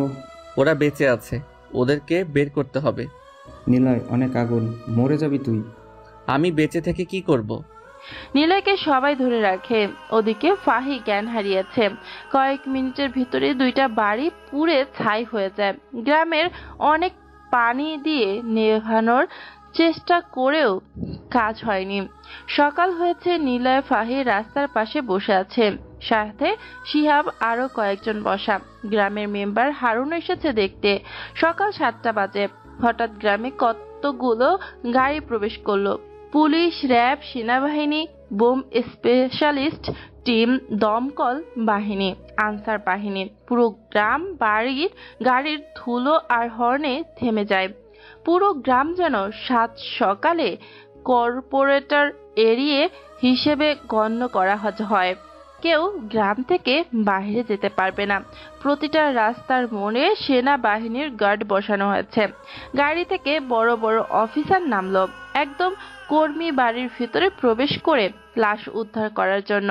নিলয়ের পাশে বসে অর্ক দাঁড়ায়। অর্ক স্যালুট দিয়ে বলে, নিলয় স্যার, আপনার ফোন হ্যাক হয়েছিল আমি জানতে পারি মাঝরাতে। তখন বুম ব্লাস্টের খবর জেনেছি। শুধু আপনার ফোন নয়, আপনার বাড়িতে থাকা সবার ফোন হ্যাক করে বুম ব্লাস্ট করা হয়েছে। প্রাথমিক ধারণা সেটাই বলছে। নিলয়কে পুলিশ, র্যাব, সেনাবাহিনীর সবাই ঘিরে রেখেছে। সবাই নিলয়কে স্যালুট করছে। নিলয় কারো দিকে তাকাচ্ছে না। নিলয় চুপচাপ মাথা নিচু করে বসা, চোখ দিয়ে এখন কোনো পানিও বেরোচ্ছে না। হঠাৎ করেই কে বা কারা তার বাড়িতে বোম ব্লাস্ট করালো। গ্রামের মানুষ নিলয়ের ক্ষমতা দেখে অবাক হয়ে গেছে। সামান্য একজন ছেলে, অথচ গ্রামে তার জন্য এত বাহিনী। নিলয় যেন কোনো একজন বড় ব্যক্তি হবে।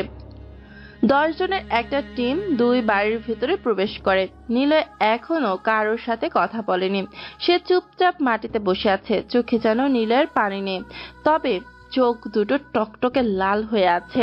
বেশ কিছু সময় খোঁজার পর নিলয়ের বাড়ি থেকে একজনের লাশ বের করে আনে। আধা পোড়া লাশ, সেটা নীলার লাশ। নিলয় দৌড়ে যায় সেদিকে।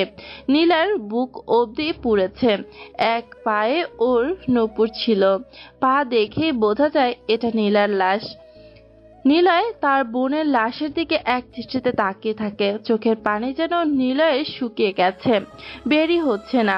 আরো কিছু সময় পর ফাহির মা বাবার লাশ একসাথে বের করা হয়। ফাহি আরো যেন পাগল হয়ে যায়। ওদের লাশ দেখে ফাহি আবার জ্ঞান হারায়। একটু পর হেনার লাশ বের করে আনে 2 জন। নিলয় হেনার কাছে যায়, হেনার মুখের দিকে তাকিয়ে থাকে। নিলয় তার মায়ের হাত ধরলো। সবাই এসে নিলয়কে সামলাতে থাকে। আরো বেশ কিছু সময় খোঁজ চলল। ফারজুক লাশ পাওয়া গেছে জায়নামাজের সাথে কুরআন শরীফও আছে। লাশটা সেভাবেই পড়েনি, তবে মারা গিয়েছে তিনি। কুরআন শরীফটা একদম অক্ষত অবস্থায় আছে। নিলয় সামনে তার পরিবারের 3 জনের লাশ আনা হলো। নিলয় লাশগুলোর দিকে তাকিয়ে থাকে। তারপরও ওর মা বাবার হাত ধরে হঠাৎ করে জোরে চিৎকার করে ওঠে নিলয়। চিৎকার করতে করতে নিলয় বলে, মা বাবা, তোমরা আমাকে মাফ করে দাও। আমি তোমাদের পাশে থাকতে পারিনি। তোমাদেরকে আমার জন্যই মরতে হলো। তোমরা জানতেই পারলে তোমাদের ছেলে কি করে। তোমাদের ছেলে বাংলাদেশের সবার উপরের সেনা প্রধান। তোমার ছেলের কথায় গোটা দেশের সেনাবাহিনী চলে, সব ফোর্স চলে। তোমরা জানতে পারলে না কিছুই। আমি যেদিন বাড়ি থেকে চলে যাই সেদিন ইচ্ছে ছিল বড় কিছু করেই তবে ফিরব। লাস্ট মিশনে আমি পদক পাই। প্রমোশন হিসেবে আমাকে গোটা দেশের সেনা প্রধান বানানো হয়, আর সাথে ছুটিও দেয় 4 মাসের। আমি সেই জন্য এসেছিলাম মা বাবা, তোমাদেরকে নিয়ে যেতে চেয়েছিলাম, কিন্তু কিছুই হলো না। আমি বুঝতে পেরেছি তোমাদেরকে কে মেরেছে। কসম মা বাবা বোন, আমি ওদের সব কয়টাকে মেরে ফেলবো। বাবা, তুমিও জানতে পারোনি আমাকে কেন বাড়ি থেকে তুমি বের করে দিয়েছিলে। আমি কিছুই করিনি বাবা। তন্ময় আর রাহির সম্পর্ক ছিল। রাহিকে প্রেগনেন্ট করে তন্ময় তাকে ছেড়ে দিয়েছিল। রাহি সুইসাইড করতে যায়। আমি দেখি, তাকে বাঁচানোর জন্য আমি বাগানের ভিতরে যাই। তাকে যখন জড়িয়ে ধরি গাছের সাথে দড়ি লাগানোর সময়, তখন তন্ময় সেসব ছবি তোলে। রাহি কাঁদতে কাঁদতে আমাকে জড়িয়ে ধরে বলেছিল, নিলয়, আমাকে ছেড়ে দে, আমি আর বাঁচতে চাই না। আমার পেটে বাচ্চা তন্ময়ের, আমি যখন ভার্সিটিতে পড়ি তখন থেকে তন্ময়ের সাথে আমার সম্পর্ক। সে আমাকে ভালোবাসার কথা বলে নানা জায়গায় ঘুরতে নিয়ে যেত, আমি যেতাম আর সে তখন আমার কাছে আসতো। আমি বাধা দিতাম, সে ইমোশনালি ব্ল্যাকমেল করতো, আমি রাজি হতাম। তারপর আমি এখন প্রেগনেন্ট, সে আমাকে বিয়ে করতে রাজি হয় না। আমি কি করব? আমার এখন মরতে হবে, আমার বাঁচার কোনো অধিকার নেই। আমি রাহিকে জড়িয়ে রাখি, সব কিছু তন্ময় ছবি তোলে, গ্রামের কয়েকজনকে ডেকে নিয়ে সেসব দেখায়। সবাই সেগুলো দেখে ভাবে আমার সাথে রাহির সম্পর্ক।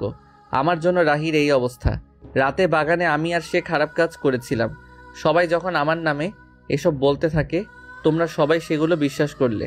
রাহি এতবার বলেছিল নিলয় নির্দোষ, কিন্তু তন্ময় সব কিছু এমনভাবে দেখিয়েছিল, ছড়িয়েছিল যেন তন্ময় সবই জানে। আর তোমরা সবাই সেসব বিশ্বাস করেও নিয়েছিলে। বিচারে আমার শাস্তি হয়েছিল রাহিকে বিয়ে করার, কিন্তু রাহি জানিয়ে দেয় সে আমাকে বিয়ে করবে না, দরকার হলে সে মরে যাবে, তবুও আমাকে না। তারপর তুমি আমাকে বাড়ি থেকে বের করে দিলে বাবা, চলে গিয়েছিলাম। এরপর অনেক কিছুই ঘটে। আমি সেনাবাহিনীতে জয়েন্টের জন্য অনেক পরিশ্রম করি, ভাগ্যের জেরে কিংবা মায়ের দোয়াতে, উপরওয়ালার ইচ্ছায় আমি চাকরিটা পেয়েও যাই। 5 বছরে বহু মিশন কমপ্লিট করে আমি এই পদে আসছি, কিন্তু বাবা তোমাদেরকে সাথে রাখতে পারলাম না। আমি খুবই লজ্জিত, আমাকে দয়া করে মাফ করে দিও। কিন্তু তোমাদের যারা এই অবস্থা করেছে তাদের সবাইকে আমি মেরে ফেলবো।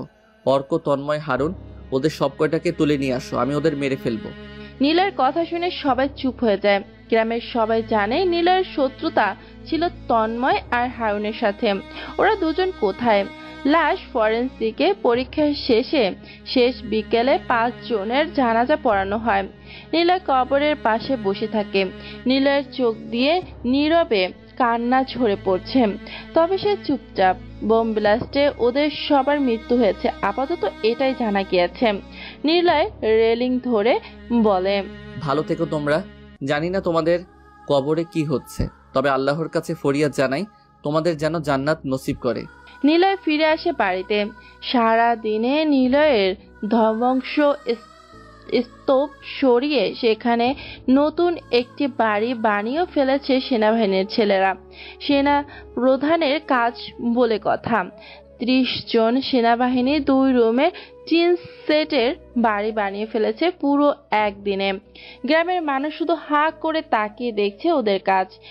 একদিকে ওরই বাহিনীর ছেলেরা খবর খুঁজছে, বাড়ির কাজও করছে। নীলয় নিজে 5 জনের জানাজার নামাজ পড়েছে।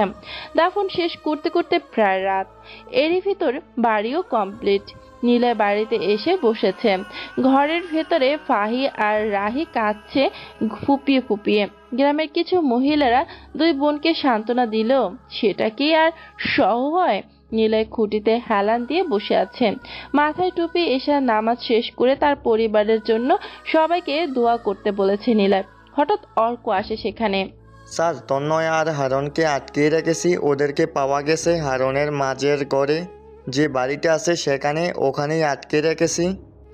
নীলয় মাথা থেকে টুপি খুলল, বসা থেকে উঠে দাঁড়ায় সে। সারা দিন নীলয় মাত্র একবার খেয়েছে, সেটা শিহাবই খাইয়ে দিয়েছিল। নীলয় উঠে দাঁড়িয়ে অর্ককে বলে, চলো সেখানে স্পেশাল যে স্টিক আছে সেটা এনে দাও। ওকে স্যার, কিন্তু স্যার মাথায় আসছে না ওরা কিভাবে হ্যাক করলো আপনাদের ফোন। নিশ্চয়ই ওদের কোনো বড় হ্যাকার আছে, ওদের থেকেই জানা যাবে। নীলয় সেখান থেকে যাবার জন্য পা বাড়ায়। শিহাব নীলয়ের হাত টেনে ধরল। শিহাব এখন জানে নীলয় কি করে। শিহাব বুঝে গিয়েছে হারুন আর তন্ময় মরলে কেউ খোঁজও করবে না। শিহাব হাত ধরে নীলয়কে বলে, নিলয়, যা করবি একটু ভেবে চিন্তা করিস। তোর জন্য এখন চিন্তা হয়। আমি জানি এখন তোর মাথায় কি চলছে, তবুও তোর জন্য ভয় করছে। সাবধানে করিস যা করবি। তুই বাড়িতে যা, নতুন বিয়ে করেছিস, আমার জন্য তোর আনন্দগুলো নষ্ট হলো। চিন্তা করিস না, যা ভাবির সাথে সময় কাটা। বউ তো চলে যাচ্ছে না, তুই আমার বন্ধু, আমার ভাই, দুজনে একসাথে কত কি করেছি সেই নেংটু থাকতে। তোর জন্য এইটুকু স্যাক্রিফাইস করতে পারবো না? আমি আছি এখানে, এদিকটা আমি সামলাচ্ছি। একটা মিলাদের ব্যবস্থা করছি কালকে। থাক তবে আমি গেলাম। অর্ক স্টিক দাও। নিলয় কথাটা বলে বাইরে আসে। নিলয় বাইকে বসলো। অর্ক বাইক চালাতে শুরু করে। পেছনে 5 গাড়ি সেনাবাহিনী। নিলয় যা করবে তাই। এখন মিশনটা এখন নিলয়ের নিজের। নিলয় সোজা চলে আসে সেই বাড়ির কাছে। সেখানে 4 জন সেনাবাহিনী পাহারা দিচ্ছে। নিলয় যেতেই ওরা দরজা খুলে দেয়। নিলয় ভেতরে প্রবেশ করে। পেছনে আরো 4-5 জন বড় অফিসার প্রবেশ করে। নিলয়ের হাতে ছিল স্টিক। সেটা দিয়েই সোজা বাড়ি দেয় তন্ময় আর হারুনকে। চেয়ারম্যান আর পুলিশ কেউই আজকে বাঁচাবে না যেন। হাজার খানেক চেয়ারম্যানের লোক সবাই ভয়ে পালিয়েছে নীলের ক্ষমতা দেখে। হারুনের পাশে যেন কেউই নেই। নিলয় ওদেরকে মারতে মারতে ক্লান্ত হয়ে যায়। ওদের গা ফেটে রক্ত বেরোচ্ছে। রক্তে দুজন মাখামাখি। নিলয় বসলো ওদের সামনে। হাঁপাচ্ছে সে। হারুন আর তন্ময় ব্যথা আর যন্ত্রণায় চিৎকার করছে। দুজনের গাল থেকে লাল সহ রক্ত বের হতে শুরু করেছে। নিলয় কিছু সময় জিরিয়ে নিয়ে বলল, কেন করলি তোরা এমন? আমার পরিবারের সবাইকে মেরে ফেললি। আমার সাথে তোদের ঝামেলা, আমার সাথে যা ইচ্ছে করতি। কিন্তু তোরা কেন করলি আমার পরিবারের সাথে? তাদের দোষ কি? তারা তোদের কি ক্ষতি করেছিল? কেন করলি তোরা? আমি তো তোদের পরিবারের কাউকে মেরে ফেলিনি। হারুনের ছেলেকেও তো মেরে ফেলিনি। আহত করেছি, কিন্তু সে মরেনি। আর তন্ময়, তোর বাড়িতে একটা স্ত্রী আর সন্তান আছে। কই তোর জন্য তো তাদেরকে আমি কিছু বলিনি। তাহলে কেন তোরা আমার বাবা মায়ের সাথে এমন করলি? জলদি জলদি অ্যান্সার দিবি, না হলে পরের দিন গ্রামে আরো 2 জনের জানাজা পড়তে হবে। আর সেটা হবে তোদের জন্য। 10 সেকেন্ড ভাবতে সময় দিলাম। নিলয় কথাগুলো শেষ করতেই ওরা দুজন নিলয়ের পা জড়িয়ে ধরে। পা জড়িয়ে ধরে তন্ময় বলে, ভাই বিশ্বাস কর, আমি তোর পরিবারকে মারিনি। বম ব্লাস্ট আমি করিনি। কসম করে বলছি, আমরা এসব জানিও না। কখন কি হয়েছে লোক মুখেই শুনেছি, আমরা করিনি। হ্যাঁ নিলয়, আমরা করিনি। আমরা শুধু জানতে চেয়েছি তুমি কে বা তুমি কি করো, কেন তোমাকে বড় বড় লোকেরা চেনে। এটা জানার উদ্দেশ্যই ছিল। বিশ্বাস করো, আমরা মারিনি। আমাদেরকে মেরো না। আমরা খারাপ মেনে নিচ্ছি, কিন্তু সত্যি বলছি আমরা কিছু করিনি। আমাদের ছেড়ে দাও। তোরা করিসনি তাহলে কে মেরেছে? তোদের লোক, তাই না? সবটা আমাকে বল। তোমার পায়ে পড়ে বিশ্বাস করো, আমি কিছুই করিনি। আমরা জানি না। নিলয় আবার মারতে যাবে, তখনই অর্ক পাশ থেকে বলে, স্যার হ্যাক হয়েছিল ফোন। ধারণা করা হচ্ছে হ্যাকারদের মধ্যে ফোনের বুমের কোড পাঠানো হয়েছিল। ঘর বানানোর সময় নীলা আর আঙ্কেলের ফোন খুঁজে পাওয়া গেছে, যদিও ফোনের অবস্থা খারাপ। তাহলে করেছেটাকে? এমন সময় পকেটে থাকা নীলের ফোন বেজে উঠল। পকেট থেকে সে ফোন বের করে, কিন্তু নাম্বারটা যেন অফিসিয়াল নাম্বার থেকে কল। 6টা 1 নাম্বার টিম। নীলয় প্রথমে কেটে দেয় অফিসের কল ভেবে। পরক্ষণে আবার কল আসে। নীলয় আবারও কল কেটে দেয়। আবারও কল আসে সেম নাম্বার থেকে। নীলয় আবার রিসিভ করে। রিসিভ করতে ওপাশ থেকে শোনা যায়, দুনিয়াতে সবচেয়ে ভয়ঙ্কর 2 জন ব্যক্তি আছে। এক নম্বর হলো আল্লাহর বিরোধী শয়তান ইবলিশ, আর দ্বিতীয় জন হলো হ্যাকার। হ্যাকারকে ধরা যায় না, ছোঁয়াও যায় না, হ্যাকারকে অনুভব করা যায়। শয়তান যেমন খারাপ কাজে পাঠা দেয়, মানুষকে মন্ত্রণা দেয়, তেমনি হ্যাকার সেই খারাপ কাজটা করতেই এগিয়ে যায়। নীলয় প্রথমে বুঝতে পারিনি কে কথা বলছে আর কি কথা বলছে। নীলয় চুপচাপ শুনতে থাকে। হঠাৎ আবার ওপাশ থেকে সে বলে, ভুল লোককে পিটাচ্ছ সেনাপ্রধান। ওরা তো এই গেমসের জাস্ট 2 ন্যূনতম পিঁপড়া। পিঁপড়াকে মেরে কি হবে? আসো অ্যানাকন্ডাকে মারো। তোমার অপেক্ষাতে অ্যানাকন্ডা না খেয়ে ক্ষুধার্ত হয়ে আছে। কে তুই? আর এটা কেমন নাম্বার? বললামই তো, আমি মিস্টার অ্যানাকন্ডা, তোমার খুব পরিচিত একজন। নাম কি তোর? আসল নাম বল। এত উতলা কেন তুমি? যাও যাও, বাড়িতে যাও। ওদের 2 জনকে মেরে কোনো লাভ নেই। ওরা আসলে জানে না তারা কি করছে। শোনো সেনাপ্রধান, ভেবেছিলাম তুমি মরে যাবে, কিন্তু তোমার ভাগ্য কি বিশাল। আল্লাহ তোমার হায়াত লিখে রেখেছে বেশি। আমি আর কিভাবে তোমাকে মারতে পারিনি। তবে জাস্ট কয়েক সেকেন্ড যদি লেট হতো, তাহলেই তুমিও বুম। রাত 12টার পরেই তোমার বোনের সিমে কল আসে। তার বয়ফ্রেন্ড কল দেয়, আর রিসিভ করতেই ব্লাস্ট হয়। সারাদিন ফোনে কল অফ করে দিয়েছিলাম। আমি জানতাম তুমি কখন ফিরবে বাড়িতে, এই জন্যই কল অন করে দেই। আর সে সময়ই কল আসে। আমার মিশন সেখানে লস্ট হয়। তবে তুমি যেহেতু বেঁচে আসো, তাহলে তোমার সাথে নতুন গেমস খেলা শুরু হবে। চলে আসো ঢাকাতে। গ্রামে আর কতদিন থাকবে? এত ছুটি কাটাতে হবে না। এই গেমসে তোমার প্রথম লেভেলটা হলো কিভাবে আমি বোম সেট আপ করছি সেটা খুঁজে বের করা। আগে সেই লেভেল পার করো, তখন বুঝতে পারবে পরের লেভেল কি। শেষ লেভেল হলো আমি কে সেটা খুঁজে বের করা। এখন যদি এটা করো তাহলে কখনো সেটা খুঁজে পাবে না। তোমার সামনে আরো বড় কিছু অপেক্ষা করছে। আরে রেডি? কথাগুলো শেষ করতে ফোনটা টুট টুট করে কেটে যায়। নীলয় ফোনটা হাতের সামনে ধরলো। নীলয়ের ফোনটাও হ্যাক হয়েছে। অর্ককে দেয় নীলয় ফোনটা। অর্ককে বলে, আমার ফোনের হ্যাক ঠিক করে দিতে পারবে? এটা সামান্য কাজ, অবশ্যই পারবো। আচ্ছা চলো এখান থেকে। কিন্তু ওদের কি করবেন? তোরা চলে যা, তোদেরকে যেন আমার সামনে না দেখি। ওরা কিছু করেনি, ছেড়ে দিলাম তোদেরকে। নীলয় কথাটা বলে বের হয়ে আসে রুম থেকে। হারুন আর তন্ময় ফ্লোরে শুয়ে কাঁদতে থাকে। তন্ময় বলে, আপনার জন্য সব হয়েছে। বলেছিলাম পাপ বেশি দিন অতিবাহিত হয় না, সেটা একটা না একটা দিন সামনে এসে তার ফল ভোগ করা লাগবেই। আর কখনো খারাপ কাজ করব না। যদি আজ মরে যেতাম কি হতো? চলো হাসপাতালে যাই।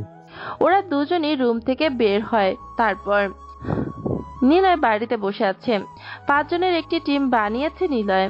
নীলয়, অর্ক, রাফাত, শুভ্র আর মিহান। অর্ক বলে, স্যার বোম ব্লাস্ট হয়েছে রাত 8:30টার মধ্যেই। বোমটা সেট করা ছিল বাড়িতেই, তবে সেটা আপনাদের বাড়ির ফোন কলের দ্বারা সেট করা রাখা ছিল। কল রিসিভের মধ্যেই সেটা ব্লাস্ট হয়। যে করেছে সে একজন দক্ষ হ্যাকার। আপনার শত্রুতা কাদের সাথেই? আপনার ক্যারিয়ারের মিশন ছিল কি নিয়ে? সেখান থেকে শত্রুতা তৈরি হয়েছে। তাহলে আমাদের আগে সেই মিশনগুলো নিয়ে আবার ঘাটাঘাটি করতে হবে। কিন্তু আমার মনে হচ্ছে যে লাস্ট মিশন কমপ্লিট করলাম সেটার থেকে এমন হয়েছে। আমি প্রথম 1 সপ্তাহ হুমকির চিঠি পেয়েছিলাম। মিশনটা কি ছিল? সেটা তো অনেক বড় কিছু। মিশনটা ছিল অনেক জঘন্য একজনের বিরুদ্ধে, কিন্তু তাকে তো মেরে ফেলেছিলাম। আমার মনে আছে আমি গুনে গুনে তার বুকে 4টে গুলি করেছিলাম। তাহলে আর কে আছে যে আমার সাথে গেমস খেলছে? নীলয়ের কথা শুনে সবাই চুপ হয়ে যায়। ঘটনা এখন অন্যদিকে চলে যাচ্ছে।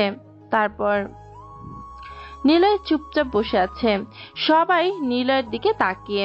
নীলয় সবার দিকে একবার তাকিয়ে বলে, শেষবার আমাকে হেড অফিস থেকে মিশনে পাঠানো হয়। মিশনে আমরা ছিলাম 10 জন। সেই মিশনে 9 জনই মারা যায়। আমি বেঁচে আছি। এখন আমি সেই অফিসের হেড হয়ে গিয়েছি, কিন্তু মিশনটা ছিল অনেক জটিল। নীলয় কথা বলতে থাকে। নীলয়ের 2 বছর আগের কথাগুলো মনে পড়ে, অতীতে যা ঘটে। নীলয় মাথা উঁচু করে যখন পানি খেতে যাবে ঠিক তখনই একটা ফুটবল এসে নীলয়ের মাথায় লাগে আর নীলয়ের হাত থেকে পানির বোতল পড়ে যায়। নীলয়ের চোখ থেকে চশমাও খুলে যায়। চশমাটা তুলে গেঞ্জির কাপড়ে মুছে নিয়ে চোখে পড়ে নিল। হঠাৎ শুনতে পায়, ওই ছেলে, বলটা দাও। নীলয় সামনে তাকায়। একটা জার্সি পরা ছেলে দূর থেকে ফুটবল দেবার জন্য নীলয়কে ডাকে। নীলয় ঘুরে তাকিয়ে দেখে বলটা কিছুটা দূরে চলে যায়। নীলয় উঠে বলটা এগিয়ে দেয়। ছেলেটা বল নিয়ে মাঠে চলে যায়। কিছু সময় পর ছেলেটা এগিয়ে আসে নীলয়ের দিকে। নীলয় বলে, তোমাকে আজ মাঝখানে দেখি এইখানে এসে বসে আমাদের ফুটবল খেলা দেখো। তুমি কি ভার্সিটিতে নতুন? হ্যাঁ ভাই, আমি নতুন ভর্তি হয়েছি। ও, আমি রাকিব। এই ভার্সিটিতে ভর্তি হলে কেন? এটা খারাপ ভার্সিটি। এখানে খালি আন্দোলন, মেসে থাকা নিয়ে মারামারি, রাজনীতি বেশি চলে। ভার্সিটির পড়াশোনা থেকে সব প্রমোট করে বেশি। তবে এখানে আগে দুটো জিনিস বেশি হতো, পড়াশোনা আর স্পোর্টস। ফুটবল এই ভার্সিটির ঐতিহ্য। আসলে আমি জানি না কেন ভর্তি হয়েছি, তবে খেলা দেখতে ভালো লাগে বলে রোজ এখানে এসে খেলা দেখি। ফুটবল খেলতে পারো? আমাদের ওপেন্ট হলো এইখানকার এমপির ছেলেপুলোরা। পড়াশোনা তো করে না, এখানে এসে অনেক কিছু করে, বেড়ায়। মানে নামে স্টুডেন্ট, অথচ বছরের পর বছর ফেল করে এখানে পরিবেশ খারাপ করে ফেলছে। ও আচ্ছা। নীলয় সেখান থেকে চলে আসে। আজ দেরি হয়ে গেছে ইউনিভার্সিটি থেকে বের হতে। নীলয় যখন বের হবে ঠিক তখনই একটা মেয়ে দৌড়ে ইউনিভার্সিটিতে প্রবেশ করে। মেয়েটা পড়বে না সোজা এসে নীলয়ের উপরে ধাক্কা খায়। দুজনেই পড়ে যায় সেখানে। নীলয় কিছুটা থতমত খেয়ে মেয়েটাকে বলে, আপনি কি কানা? এভাবে এসে দৌড়ে আমার উপরে পড়লেন কেন? মেয়েটা নিলয়ের প্রশ্নের উত্তর দেয় না। সে নিলয়ের দিকে তাকিয়ে জোরে কেঁদে ওঠে। আশেপাশে স্টুডেন্টগুলো ওদের দিকে তাকায়। নিলয় ঘাবড়ে যায়। সে কি কিছু করলো? মেয়েটা যদি কাঁদতে কাঁদতে বলে সামনে থাকা ছেলেটা ওরে বাজে টাচ করেছে, তখন কি হবে? নিলয় ভয় নিয়ে বলে, কি হয়েছে? আপনি কাঁদছেন কেন? দেখুন, আপনি এসে ধাক্কা দিয়ে আমার উপর এসে পড়েছেন। আমি কিন্তু কিছু করিনি। আপনি কাঁদবেন না দয়া করে। কি হয়েছে? সবাই দেখছে। প্লিজ আমাকে বাঁচান, ওরা আমাকে মেরে ফেলবে। পুলিশের কাছে যেতে দেয়নি ওরা, আমাকে বাঁচান প্লিজ। কি বলছেন আপনি? আমি কিভাবে বাঁচাবো? কে আপনি? আমাকে বাঁচান দয়া করে, ওরা আমাকে মেরে ফেলবে। মেয়েটা কথাটা বলেই নিলয়ের পেছনে এসে দাঁড়ায়। নিলয় বুঝতে পারে না কি বলবে। নিলয় দেখতে পায় সামনে দরজা দিয়ে 5 জন ছেলে দৌড়ে আসছে, হাতে বিরাট বড় কোপাতি। নিলয় ভয় পায়। ছেলেগুলো নিলয়ের সামনে এসে দাঁড়ায়। ওর ভেতরে থাকা আকাশ নামের ছেলেটাকে বলে, সামনে আয়, তোকে বলছি পুলিশের কাছে যাবি না। তবু তুই পুলিশের কাছে যাচ্ছিস? তোকে আজ কুপিয়েই মেরে ফেলবো। তোমরা অনেক খারাপ। আমার 12 বছরের ছোট বোনটাকে তোমরা 5 জন মিলে গণধর্ষণ করেছো। আমাকেও তোমরা মেরে ফেলতে চেয়েছো। আমি তোমাদের সবাইকে পুলিশে দেব। মেয়েটার কথা শুনে সবাই চমকে যায়, কিন্তু কেউ কাছে আসার সাহস পায় না, কারণ আকাশ হলো এমপির ছেলে। আকাশই সব সময় ঝামেলা করে বেড়ায়। এবার ঝামেলাটা অনেক বেশি বড় হয়েছে। আকাশ রেগে বলে, শালি, তোকে না বারণ করলাম সবার সামনে বলবি না? তুই কথা শুনিসনি? আসলে তোর বোনকে নয়, তোকে ধর্ষণ করার দরকার ছিল, তাহলে আজকে এমনটা হতো না। আমার বোনকে হাসপাতালে অবধিও নিতে দাওনি। আমাকে মারলেও তোমাদের শাস্তি একদিন হবেই। ওই ছেলে, সামনে থেকে সরে যা, নাহলে তোকেই আগে মারবো। নিলয়ের দিকে তাকিয়ে কথাটা বলল আকাশ। নিলয় এতক্ষণ ভয় পেয়েছিল, কিন্তু মেয়েটার কথা শুনে নিলয়ের মাথাটা রাগে কেমন ঝিমঝিম শুরু করে। নিলয় মেয়েটাকে বলে, আপনাকে চিনি না, তবে আমি কথা দিচ্ছি আপনার বোনকে হাসপাতালে নিয়ে যাব। আপনি থানাতে যেয়ে ওদের নামে কেস করে আসবেন। হা হা হা, বুঝতে পেরেছি তোর মরার ইচ্ছে হয়েছে। আমাদের নামে পুলিশের কাছে কেস করলে পুলিশ সেই কেস কখনো গ্রহণই করবে না। চিনিস না আমি কে? আমি। আকাশ পুরো কথাটা শেষ করতে পারে না। নিলয় এগিয়ে এসে আকাশের পেটে জোরে একটা ঘুষি দেয়। আকাশ এক হাত পিছিয়ে এসে বমি করে দেয়, তারপর মাটিতে ধপ করে পড়ে যায়। সবাই হা করে তাকিয়ে থাকে নিলয়ের দিকে। নিলয় তার কাঁধ থেকে ব্যাগটা খুলল, মেয়েটার হাতে দেয় ব্যাগটা। আরেকটা ছেলে এগিয়ে আসে নিলয়ের দিকে। নিলয় তাকে জোরে একটা লাথি দেয়। ছেলেটা দূরে গিয়ে পড়ে। বাকিরা ভয় পেয়ে ওদের দুজনকে নিয়ে ভার্সিটি থেকে বের হয়। নিলয় সহ বাকি স্টুডেন্টরা মেয়েটার কাছে আসে। নিলয় বলে, কি হয়েছে বলুন তো? মেয়েটা কাঁদতে থাকে। কাঁদতে কাঁদতে মাটিতে বসে পড়ে সে। মেয়েটা বলে, আমার নাম তানিয়া, আমার বোনের নাম তিয়া। আমরা 2 বোন।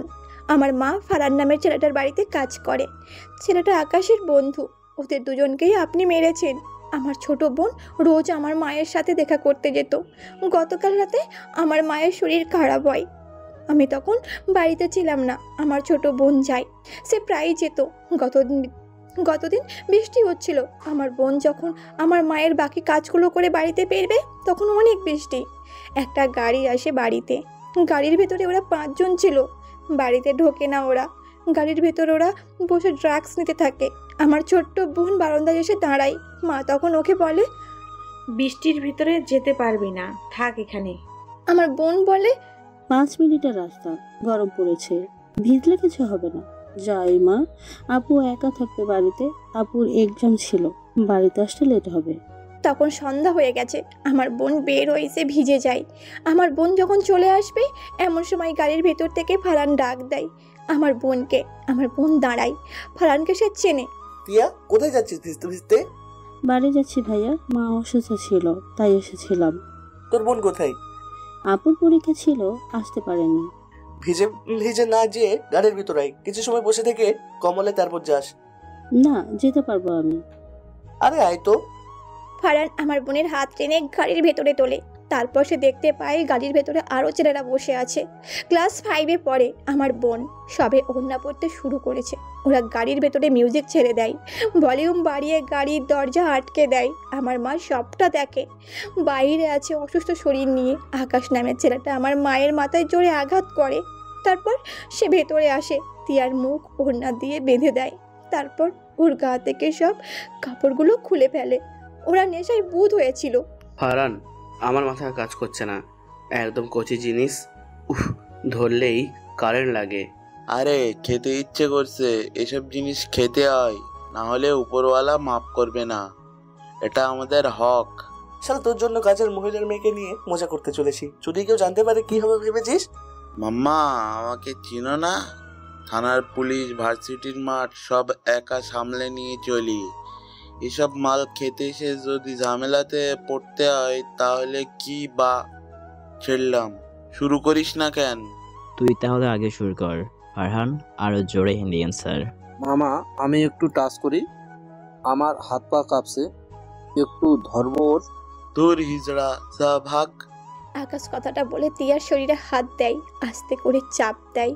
আবেশে চোখ বন্ধ করে ফেলে সে। একে একে বাকি 4 জন তিয়ার সঙ্গে। তিয়া করে শব্দ করে, কাঁদতে থাকে সে, হাত পা ছোড়াছুড়ি করতে থাকে। ওড়না দিয়ে তিয়ার হাত বেঁধে দেয়, বাকি 2 জন পা ধরে রাখে। প্রথমে আকাশ, তারপর ফারহান, তারপর বাকি 3 জন একসাথে আমার বোনকে ধর্ষণ করে। গাড়ির ভেতরে নেশা করে আর জোরে মিউজিক ছেড়ে দিয়ে আমার বোনকে ওরা 1 বার নয় 5 বার ধর্ষণ করে। আমি বাড়িতে এসে দেখি তিয়া নেই।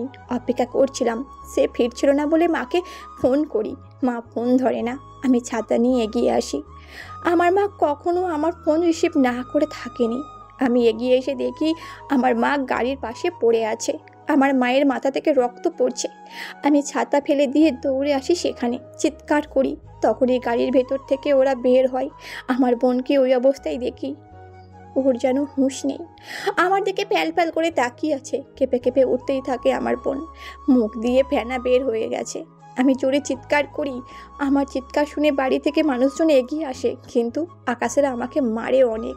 আমার বোনকে ওরা আটকে রেখেছে। আমি রাত থেকে পালিয়ে বেঁচেছি। আজকে থানাতে যাবার সময় ওদের সামনেই পড়ি। আমি কোন দিক যাব জানি না, ভয়ে ভার্সিটির ভেতরে এসে প্রবেশ করি। আমার বোনকে বাঁচাও তোমরা। তানিয়ার কথা শুনে সবাই হতবাক হয়ে যায়। এমন একটা কাজ করতে পারে মানুষ? এদের জন্য জনসমক্ষে ফাঁসি হওয়া উচিত, কিন্তু কিছুই করার নেই।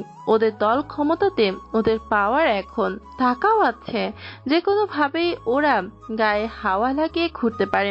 নীলা তানিয়ার হাত ধরে বলে, চিন্তা করবেন না, আমার সাথে চলেন, আপনার বোনকে আমি হাসপাতালে নেবার ব্যবস্থা করছি। ফারহানের বাড়ি ঠিকানার দিন। নীলয় ভিড় ঠেলে বাহিরে আসে। তানিয়ার থেকে ঠিকানা নিয়ে ওর টিম মেম্বারদের ফোন করে। হ্যাঁ নিলয় বলো। মিশনের প্রথম দিন, অথচ আজকে একটা ঘটনা ঘটেছে। আমাদের কাজ সহজ হয়ে গেছে। আমরা এবার পুরোপুরি মিশনে সরাসরি অংশ নিতে পারবো। আগে তো ছদ্মবেশে এসেছিলাম, তবে হ্যাঁ সাকিব তুমি নিজেই দায়িত্ব নিবা। বাকি আমরা 9 জন ছদ্মবেশে থাকবো। একটা ঠিকানা দিচ্ছি, জলদি চলে যাও। সেখানে 12 বছরের এক মেয়েকে 5 বার গণধর্ষণ করা হয়েছে, তাকে উদ্ধার করবে। আর যে বাধা দিবে তাকে লাঠি দিয়ে পিটাতে থাকবে, তা সে যেই হোক। ঠিক আছে। মনে রাখবে এই মিশনের শর্ত হলো আমরা যা খুশি করতে পারবো, তবে সেটা লিমিটের ভিতরে থেকে। So go fast and take action. তাকে দ্রুত হাসপাতালে নিয়ে যাও, দরকার হলে ডাক্তারকে তুলে নিয়ে যাও। সেখানে ইমার্জেন্সি কেস কিন্তু। Yes Niloy, I am going now. নীলের কথা শুনে সাকিব ফোন কেটে দেয়। কিছু ফোর্স নিয়ে সাকিব 5 মিনিটের ভেতরে এক গাড়ি সেনাবাহিনী নিয়ে হাজির হয় ফারহানের বাড়িতে। ওদিকে নীলয় বলে, বন্ধুগণ, আমাদের এই শাস্তির বিচার চাই। যে কেউ এভাবে অন্যায় করে পার পাবে না। চলেন আমরাও যাই ওদের বাড়িতে। নীলয়ের কথা শুনে কেউ এগিয়ে আসে না, তবে রাকিব আসে। রাকিব, নীলয় আর তানিয়া 3 জন একসাথে আসে ফারহানের বাড়িতে। সাকিবও এসেছে ফোর্স নিয়ে। সেনাবাহিনীকে ফারহানের বাড়ির দারোয়ান ঢুকতে দেয় না, কারণ এটা মেয়রের বাড়ি। কিন্তু সেনাবাহিনী গ্যাস বোম ছুড়ে তাকে ফাঁকা করে। তারপর বাড়ির গেট ভেঙে ভেতরে আসে। ভেতরে এসে দেখতে পায় একটা গাড়ি, আর গাড়িতে ঘিরে আছে কয়েকজন মানুষ। সাকিব এগিয়ে যায়। কাজের মহিলাকে খুঁজতে থাকে, কিন্তু তাকে পাওয়া যায় না। মেয়রের স্ত্রী শাহিনা বেগম বলে, আপনারা কি ডাকাত? হ্যাঁ, এভাবে গেট ভেঙে ভিতরে আসছেন কেন? কি সমস্যা? মানুষজন দেখছে তো নাকি? আমাদের কাছে খবর আছে এখানে তিয়া নামের 12 বছরের মেয়েকে গণধর্ষণ করা হয়েছে। ওই গাড়ির ভিতরে মেয়েটাকে ধর্ষণ করেছে। সরুন সামনে থেকে। আপনারা কি মালটাল খান? হ্যাঁ, বলা নেই কওয়া নেই এভাবে এসেছেন, আর আপনি ভুলভাল খবর নিয়ে আসছেন। মাইক্রো আমার ছেলে, সে তো বাড়িতেই নেই। সরেন, গাড়ি দেখতে দেন। সাকিবেরা এগিয়ে যায় সেদিকে। তারপর গাড়ির কাছে এসে দেখে গাড়ি একদম ঠিকঠাক, সেখানে কিছুই নেই। 3-4 জন সবকিছু ঠিকঠাক মতো খুঁজেও কোনো কিছু পাওয়া যায়নি। তবে কি ভুল ইনফরমেশন ছিল? নিলয় তো কখনো ভুল ইনফরমেশন দিবে না। এমন সময় তানিয়ার ভেতরে প্রবেশ করে, কাঁদতে কাঁদতে দৌড়ে আসে সেদিকে। নিলয় মিডিয়ার লোকদের ফোন করে ডেকে এনেছে। তানিয়াকে ভিডিও করছে সবাই। সে কাঁদতে কাঁদতে গাড়ির কাছে আসে। আমার বোন কোথায়? আমার মা কোথায়? দেখ সেমরি, ফালতু কথা বন্ধ কর। তুই এদের নিয়ে এসেছিস তাই না? সাংবাদিক দেখেছিস তুই, কিন্তু তুই এসব মিথ্যা কেন রটাচ্ছিস? মিথ্যা? আমি নিজের চোখে দেখেছি আমার মা পড়েছিল এইখানে, ওর মাথায় রক্ত লেগেছিল, আমার বোনকে গাড়ির ভেতরে ছিল, সে এতক্ষণে হয়তো মারাও গেছে। আমার বোন কোথায়? গাড়ির ভেতরে সে ছিল, আমার বোনকে ধর্ষণ করেছে, আমি নিজের চোখে দেখেছি। আমার বোনকে আর মাকে তোরা সরিয়েছিস। ফালতু কথা বন্ধ কর। তোর মা আজ 2 দিন হলো কাজেই আসেনি, দেখ কোথাও গিয়েছে। আমার ছেলেকে ফাঁসাবি না। তোর ছেলে নয়, শুধু আকাশ আছে, এমপির ছেলে, বাকিরা চেয়ারম্যান, ছাত্রনেতার ছেলে। ওরা 5 জন আমার বোনকে ধর্ষণ করেছে। আমার বোন কোথায়? চুপ কর, একটা বাজে কথা বলবি না, না হলে মেরে তোর গাল বাঁকা করে দেব। চুপ করুন আপনি। সে মিথ্যা কেন বলবে? কত বছর কাজ করছে আপনার মা? 5 বছরের বেশি। শুনুন মিসেস সাইনা, তার মা 5 বছর ধরে কাজ করছে। সে এতদিন অভিযোগ করেনি, আজকে কেন করলো? স্যার দেখুন, সিটের উপরটা ভেজা, হয়তো রক্তের দাগ ছিল, সেটা মোছার জন্য ভিজাতে হয়েছে। আর দেখুন গাড়ির দরজায় দাগ পড়ে আছে, মনে হচ্ছে নখের দাগ। হয়তো মেয়েটার পায়ের নখ গাড়ির দরজায় লাগছিল। প্রমাণ তো পাওয়া যাচ্ছে। নিলয় সবার ভেতর থেকে কথাটা বলে। তারপর নিলয়ের কথা শুনে সবাই ঘুরে নিলয়ের দিকে তাকায়। নিলয়ের দৃষ্টিতে ছোট ছোট জিনিস এড়ায়নি। সাকিব নিলয়ের দিকে তাকায়, ইশারায় নিলয় বলে, শাহিনাকে পেটাও। সাকিব মহিলা অফিসারের দিকে তাকালো। মহিলা অফিসার হাতে লাঠি নিয়ে এগিয়ে আসে শাহিনার দিকে। শাহিনা বলে, দেখুন আপনারা বেশি বাড়াবাড়ি করছেন। রাস্তার কোনো ছেলের কথা শুনে আপনারা অ্যাকশন নিতে পারেন না। আমার গায়ে হাত দিবেন না। আমার হাজবেন্ড কিন্তু মেয়র, ভালো হবে না বলে দিচ্ছি। মারিয়া, অ্যাকশন। সাকিবের অর্ডার পেয়ে মারিয়া নামের অফিসার গায়ের সব জোর দিয়ে শাহিনাকে বেধড়কভাবে পেটাতে শুরু করে। 2-3 মিনিট মার খাবার পর শাহিনা থামতে বলে, মাথা ব্যথায় চিৎকার করতে করতে বলে, তানিয়ার মা রুমে আটকানো আছে। তিয়া মরবে বলে আমি তাকে হাসপাতালে পাঠিয়েছি, অন্তত যেন সে বেঁচে থাকে, কোনো সমস্যা না হয়। ওদের মাকে ভয় দেখিয়েছি যেন কিছু স্বীকার না করে। আমাকে আর মারবেন না, আমাকে ছেড়ে দেন। এমন সময় পুলিশ এসে সেখানে, কিন্তু সেখানে সেনাবাহিনী উপস্থিতি, আর সেটা তারা নিজ থেকে কেসটা দেখছে।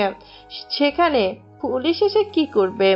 সাকিব সাফ জানিয়ে দেয়, কেসটা সেনাবাহিনী দেখবে, পুলিশের কাছে যাবে না। পুলিশ যেন নাক না গলায়। পুলিশ আর কিচ্ছু বলেনি। তানিয়ার মাকে উদ্ধার করা হয়। তানিয়ার মা সবকিছু সত্য বলে। সেখান থেকে তিয়াকে খুঁজে বের করা হয়। সে হাসপাতালে, মরমর অবস্থা। 12 বছরের এক মেয়েকে 5 জন মিলে গণধর্ষণ করা হয়েছে। খবরটা এখন পুরো বাংলাদেশ ছড়িয়ে পড়েছে। এমপি মাসুদ দাঁড়িয়ে আছে সামনে, আকাশ, ফারহান, নয়ন, সুজন, নাজিম দাঁড়িয়ে আছে। মাসুদ এসে আকাশের গালে ঠাস ঠাস করে 2টো চর বসিয়ে দিল। আকাশ গালে হাত দিয়ে দাঁড়িয়ে থাকে। মাসুদ চিৎকার করে বলে, তোরা কি পাগল? কি করেছিস তোরা? বাচ্চা মেয়েকে ধর্ষণ করেছিস? তোদের অনুভূতি এত জঘন্য কেন? ধর্ষণ করার কি দরকার তোদের? পার্টি দিবি, সুন্দরী বান্ধবীরা আসবে, তাদের নিয়ে ফুর্তি করবি, অথচ তোরা ক্লাস 5-এ পড়া বাচ্চা মেয়ের সাথে, ছি! সরি বাবা, আসলে সেদিন নেশাতে ছিলাম, ড্রিঙ্কস করছিলাম, ইয়াবা নিছিলাম, বৃষ্টিও হচ্ছিল। আমাদের চোখের সামনে দিয়ে তখন মেয়েটা ভিজতে ভিজতে যাচ্ছিল, গা থেকে ওড়না সরে যায়, মাথা আর কাজ করেনি। ফারহানকে বলেছিলাম মেয়েটাকে ডাকতে, সে ডাকে। মেয়েটাকে গাড়ির ভিতরে নিয়ে আমরা সবাই একটা নেশার মধ্যে পড়ে কাজটা করে ফেলেছি। কিন্তু বিশ্বাস করো, আমার খুব বেশি জোরে কিছু করিনি, খুব নর্মাল ছিলাম। কিন্তু মেয়েটা বেশি নড়ছিল, তাই মাঝে মাঝে গলা টিপে ধরছিলাম, আমাদেরকে বাঁচাও বাবা। আকাশের কথা শুনে মাসুদ আরো দুটো চড় দেয় ওদের সবার গালে। তারপর উনি চেয়ারে গিয়ে বসে। ঘটনা এখন উত্তাল, কারণ এমপি, মেয়র, চেয়ারম্যানের ছেলেরা এই কাজটা করেছে। সেজন্যই ঘটনা এখন অনেক বেশি দূর ছড়িয়ে যাচ্ছে। মাসুদ কল দেয় পুলিশ অফিসারকে। আকাশদেরকে বাড়ি থেকে বের করে দেয়, পুলিশের হেফাজতে তুলে দেয় মাসুদ ওদের। কারণ মাসুদ জানে যদি জনগণ ওদেরকে খুঁজে পায় তাহলে গণধোলাই খাবে, আর সেখানেই ওরা মরবে। আকাশদের যদি পুলিশের কাছে রাখা হয় তবে মাসুদ যে কোনো সময় ওদেরকে ছাড়িয়ে নিতে পারবে। পুলিশ অফিসার যখন আকাশদের নিয়ে বাইরে বের হয় তখন সাংবাদিক এসে পুলিশদের ঘিরে ধরে। দেখুন, ধর্ষণকারী যেই হোক তাকে শাস্তি পেতেই হবে, তাই এমপির ছেলে বলে তাকে ছাড় দেওয়া হবে না। তাদেরকে আমরা বাড়ি থেকেই আটক করছি, তাদের কঠোর থেকে কঠোরতম শাস্তি হবে। পুলিশ ওদেরকে নিয়ে চলে যায় থানায়। মাসুদ তার লোকদের ফোন করে, তার নাম মিজান। মিজান, খোঁজ নে তো হঠাৎ সেনাবাহিনী কেন আসলো এখানে? সেনাবাহিনী আসা মানে ঝামেলা। বর্ডার থেকে আমার যে মাল আসা যাওয়া হয় সেখানে অনেক কাহিনী ঘটে। সেনাবাহিনী যেন বেশি দূর না এগিয়ে আসতে পারে, তাহলে অনেক সমস্যা। কেঁচো খুঁড়তে সাপ বের হবে। চিন্তা নেই স্যার, আমি সব দেখছি। সেনাবাহিনী কোথা থেকে খবর পেল? সেনাবাহিনী কিন্তু সহজে পিছু ছাড়বে না। বুঝতে পেরেছি স্যার, পুলিশ ঘুষ দিলেও নিতে পারে, কিন্তু সেনাবাহিনী দেশের জন্য নিজের জীবনও দিতে পারে, তাই একটু সাবধান, আমি বাকিটা দেখব। মিজান ফোনটা কেটে দেয়। তানিয়া মেয়েটা হঠাৎ ভার্সিটিতে আসে পালিয়ে। তারপর সেখানেই ঝামেলা হয়। কার সাথে ওদের ঝামেলা হয়েছিল মিজান সেটার খোঁজ নিতে ভার্সিটিতে আসে। কেটে যায় 1 সপ্তাহ। নিলয় ভার্সিটিতে এসেছে। সে হেঁটে যাচ্ছে সামনের দিকে। হঠাৎ 3টে বাইক আসে ভার্সিটিতে, কালো রঙের বাইক, মাথায় কালো হেলমেট পরা সবার, মোট 5 জন। ওরা সোজা এসে নিলয়ের সামনে দাঁড়ায়। নিলয় থেমে যায়। ওরা বাইক থেকে নামে, মাথা থেকে হেলমেট খুলে নিলয়ের দিকে এগিয়ে আসে। নিলয় অবাক হয়, কারণ এরা আকাশদের দেখে নিলয় বুঝতে পারে না এরা কিভাবে এত দ্রুত বাহিরে বের হয়ে আসলো। নিলয় বুঝে ফেলেছে সবই টাকার খেলা। কি রে মামা, তোদের মনে আছে সেদিন আমাদের ঘুষি মেরেছিলি? এখনো পেটে ব্যথা আছে। থানাতে থেকে এই শালার কথাই বেশি মনে পড়েছে। এটাকে তো আমাদের আদর করা দরকার, তাই না? মামা ঠিক বলেছিস, আমাদের উচিত বেটারে একটু বেশি আদর করা। কি রে, ভার্সিটিতে তুই কেন বেড়াতে এসেছিস? না, আমি এই ভার্সিটির নতুন স্টুডেন্ট। ওরে বাপরে, তা কোন ইয়ার? 4th ইয়ার। আমরা লাস্ট ইয়ার। তুই যে আমাকে মেরেছিলি, তোর হাত এত শক্ত কেন? তোকে দেখে কিন্তু মনে হয় না তোর গায়ে এত জোর আছে। হ্যাংলা পাতলা গড়ন না, স্মার্টও দেখতে না, কিন্তু জোর তো বহুত আছে গায়ে। আচ্ছা, আমার ভুল হয়েছে, আমাকে মাফ করে দেন। মাপ? হা হা হা। সবাই শোনো। আকাশ জোরে ডাক দেয় বাকি স্টুডেন্টদের। ওরা কয়েকদিন শান্তিতে ছিল, কিন্তু আবার আকাশ ভার্সিটিতে এসেছে নিলয়ের শার্ট টেনে খুলে দেয় অপমান করার জন্য। নিলয়ের শার্ট টেনে খুলতে ওরা অবাক হয়, কারণ নিলয়ের বডিটা পুরো 6 প্যাক, কোনো লোম নেই গায়ে। আকাশ সহ বাকিরা হা হয়ে যায়। উপর থেকে দেখলে নিলয় যেন খ্যাত হ্যাংলা মার্কা ছেলে। আকাশ বলে, কি ব্যাপার, তোর শরীরের এমন অবস্থা কেন? না না, তোর কাহিনী ভালো লাগছে না। ভাই, ও নতুন, ওকে ছেড়ে দেন। পেছন থেকে রাকিব কথাটা বলে। রাকিবের দিকে তাকায় ওরা সবাই। আকাশ শেষে বলে, আচ্ছা ছেড়ে দিলাম, যা নিয়ে যা। তবে আমাকে তো চিনিস, কি করতে পারি জানিস তো। সময় হোক, বুঝতে পারবি তোরা। আকাশেরা চলে যায়। নিলয় সেখানে থেকে চলে আসে দূরে। ফোন বের করে সাকিবকে ফোন দেয়। সাকিব রিসিভ করে আকাশ এত দ্রুত থানা থেকে বের হলো কিভাবে? জানি না, হয়তো টাকা দিয়ে। পুলিশদের উপরে নজর রাখো, আর ওই ছেলেগুলোর উপরে নজর রাখো। নজর তো ছিলই, ওরা সবাই উন্নত মানের ড্রাগস সেবন করে, কেনা বেচাও করে থাকে, আর বিদেশি নারীদেরকে নিয়ে আড্ডা দেয়। ও তার মানে আমাদের মিশন ক্লিয়ার।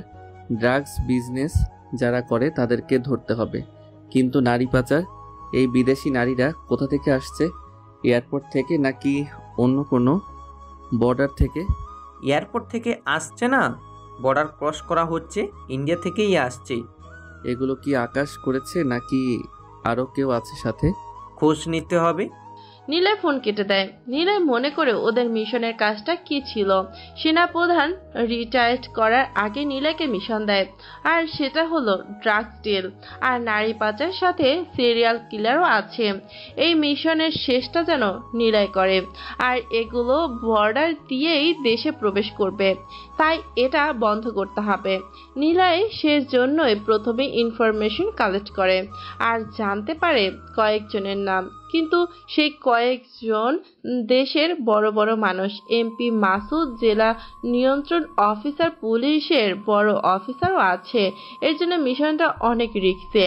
আর সূত্র অনুসারে এমপি মাসুদ হলো হেড, আর মাসুদের দুর্বলতা হলো তার ছেলে।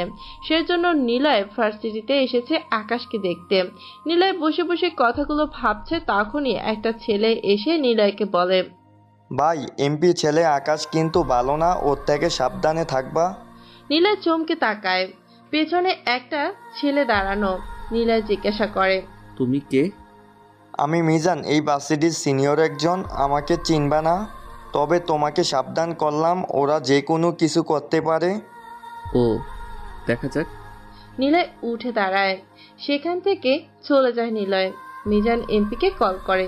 এমপি রিসিভ করে। স্যার, আকাশের সাথে নিলয় নামের ছেলে ঝামেলা। নিলয় সেদিন ওদেরকে মারছিল। যতটুকু খোঁজ নিয়ে জানতে পারলাম তানিয়া সেখানেই ছিল। সেনাবাহিনীর কাছে তানিয়া যায়নি, তাহলে সেনাবাহিনী কোথা থেকে আসলো হঠাৎ করে? নিশ্চয়ই নিলয়ের সাথে সেনাবাহিনীর কোনো সম্পর্ক আছে।